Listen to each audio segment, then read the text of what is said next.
आप सभी को मेरा नमस्कार। आज मैं आप सभी के समक्ष मार्गशीर्ष की संकष्टी चतुर्थी की कथा प्रस्तुत कर रही हूँ। मार्गशीर्ष के महीने में आने वाली संकष्टी चतुर्थी पर गणेश भगवान के गणाधिप रूप की पूजा की जाती है। आइए शुरू करते हैं मार्गशीर्ष की संकष्टी चतुर्थी की कथा। ओम श्री गणेशाय नमः।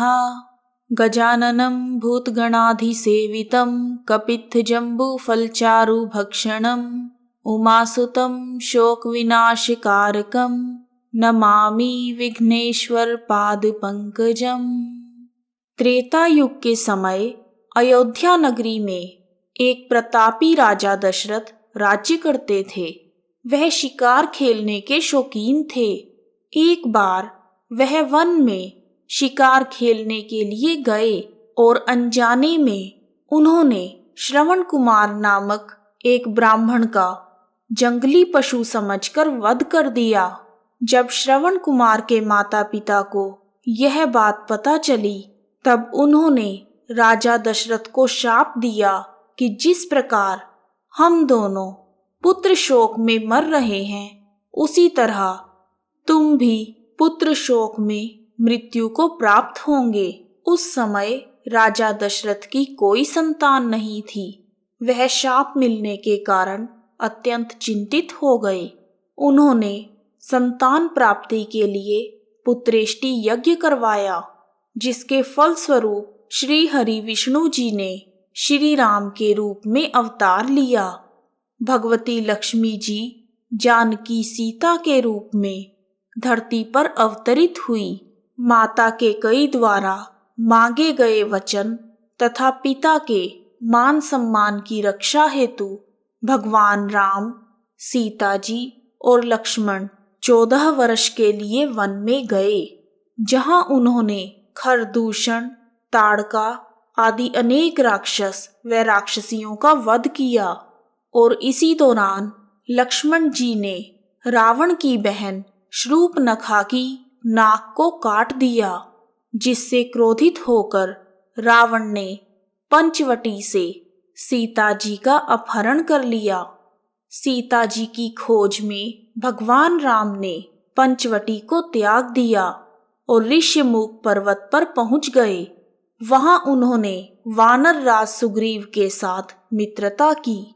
तत्पश्चात सीता जी की खोज में सुग्रीव के सेनापति हनुमान तथा सभी वानर तत्पर हुए। सीता जी को ढूंढते ढूंढते वानरों ने गिद्धराज संपाति को देखा।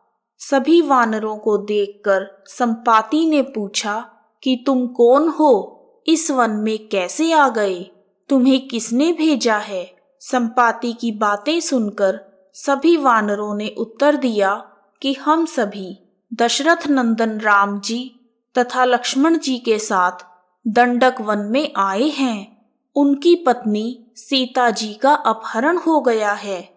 हे मित्र, इस बात को हम नहीं जानते कि सीता जी कहाँ हैं। हम सभी सीता जी को ही ढूंढ रहे हैं। वानरों की बात सुनकर संपाति बोला कि तुम सब रामचंद्र के सेवक होने के नाते मेरे मित्र हो। जानकी जी का जिसने अपहरण किया है और वह जिस स्थान पर है, वह मुझे ज्ञात है। सीता जी को बचाने के लिए मेरा छोटा भाई जटायु अपने प्राण गंवा चुका है। यहाँ से थोड़ी दूरी पर ही समुद्र है और समुद्र के पार राक्षसों की सोने की नगरी है। वहाँ अशोक वृक्ष के नीचे सीता जी बैठी हुई हैं। सीता जी अभी भी मुझे दिखाई दे रही हैं। मैं आपसे सत्य कह रहा हूँ कि आप सब में हनुमान जी अत्यंत पराक्रमी हैं। अतः केवल हनुमान जी ही अपने पराक्रम से इस विशाल समुद्र को लांघ सकते हैं। अन्य कोई भी इस कार्य में समर्थ नहीं है। संपाति की बात सुनकर हनुमान जी ने पूछा, हे संपाति, इस विशाल समुद्र को मैं कैसे पार कर सकता हूँ? जब हमारे सभी वानर उस पार जाने में असमर्थ हैं तो मैं ही अकेला कैसे जा सकता हूँ। हनुमान जी की बात सुनकर संपाति ने उत्तर दिया, हे मित्र, आप संकट नाशक गणेश चतुर्थी का व्रत कीजिए। इस व्रत के प्रभाव से आप गणेश भगवान के आशीर्वाद को प्राप्त करेंगे और समुद्र को क्षण भर में पार कर लेंगे। संपाति के आदेश से हनुमान जी ने संकष्टी चतुर्थी का व्रत किया और इस व्रत के प्रभाव से हनुमान जी क्षण भर में ही समुद्र को लांघ गए। इस लोक में संकष्टी चतुर्थी के समान सुखदायक और कोई व्रत नहीं है। हे गणेश भगवान, जैसे आपने हनुमान जी को अपना आशीर्वाद प्रदान किया, उसी प्रकार संकष्टी चतुर्थी की कथा को पढ़ने, सुनने तथा हुंकारा भरने वाले सभी पर अपनी कृपा बनाए रखना।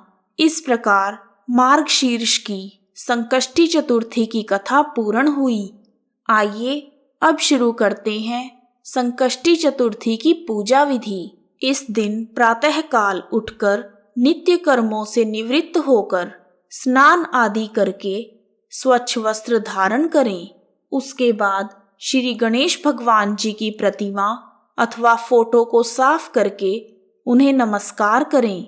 फिर पंचोपचार धूप, दीप, नैवेद्य, अक्षत, फूल आदि से गणेश जी का पूजन करें और हाथ में जल तथा दूर्वा लेकर मन ही मन गणेश जी का ध्यान करते हुए व्रत का संकल्प लें। मम सर्व कर्म सिद्धये सिद्धि विनायक पूजन महम करिष्ये। उसके बाद कलश में जल भरकर थोड़ा गंगा जल मिलाएं। फिर कलश में दूर्वा, सिक्के तथा साबुत हल्दी रखें। फिर उस कलश का मुख लाल कपड़े से बांध दें। कलश पर गणेश जी की प्रतिमा रखें। पूरा दिन श्री गणेश भगवान जी का मन ही मन स्तवन करें और संध्या को दोबारा स्नान करके शुद्ध हो जाएं। संध्या में स्नान के बाद श्री गणेश भगवान की प्रतिमा के सामने सारी पूजन सामग्री रखकर बैठ जाएं। फिर विधि विधान से गणेश जी की पूजा करें, उन्हें वस्त्र अर्पित करें और नैवेद्य के रूप में 10 लड्डू अर्पित करें। चंद्रमा के उदय होने पर चंद्रमा की पूजा करें और उन्हें अर्घ दें। उसके बाद गणेश चतुर्थी की कथा सुनें। गणेश भगवान की कथा सुनने के बाद उनकी आरती करें और 5 लड्डू प्रसाद के रूप में बांट दें और बचे हुए 5 लड्डू अगले दिन मंदिर में दान करें। इस प्रकार मार्गशीर्ष की संकष्टी चतुर्थी की कथा तथा पूजन विधि पूर्ण हुई। वीडियो को अंत तक देखने के लिए आप सभी का हार्दिक धन्यवाद। यदि आपको वीडियो पसंद आया है तो कमेंट बॉक्स में ओम गणेशाय नमः, जय माता दी लिखना ना भूलें। आप सभी का हार्दिक धन्यवाद। जय श्री गणेश भगवान, जय माता दी।